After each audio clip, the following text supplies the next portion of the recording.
সময়টা ছিল ১৯৪২। ইতিহাসের একটা রহস্যময় অধ্যায়। একজন কর্তব্যরত অবস্থায় বনকর্মী দেখতে পেলেন একটা হ্রদের চারপাশে বরফ গলে যাওয়ার পরে প্রচুর পরিমাণে শয়ে শয়ে মানব কঙ্কাল জমা হয়ে আছে। এত কঙ্কাল কোথা থেকে আসলো?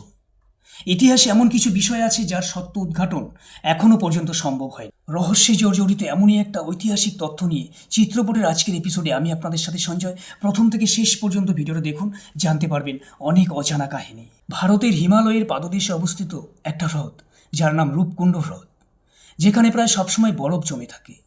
বছরের একটা নির্দিষ্ট সময়ে সেই বরফটা গলে যায়। তখন সেই এলাকার স্থানীয় একজন বনকর্মী ওই হ্রদের চারপাশ দিয়ে যাচ্ছিলেন। তিনি অবাক হয়ে গেলেন, আশ্চর্য হয়ে গেলেন যা দেখলেন। হ্রদের চারপাশে জমে আছে শয়ে শয়ে মানব কঙ্কাল। নিমেষের মধ্যেই খবর ছড়িয়ে পড়ল চারপাশে। শুরু হলো ঐতিহাসিক গবেষণা।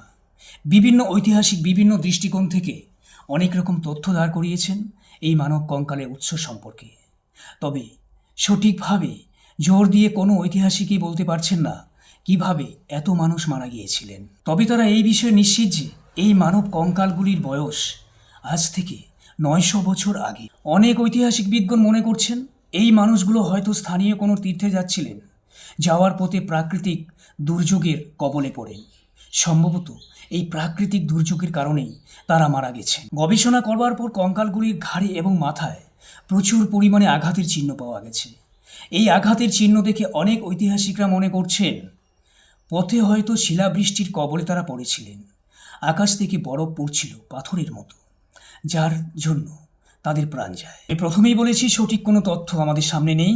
ঐতিহাসিকরা এখনও পর্যন্ত গবেষণা করে যাচ্ছেন। হয়তো একদিন আরও কোনো কারণ এই কঙ্কাল কোথা থেকে আসলো আমরা জানতে পারবো।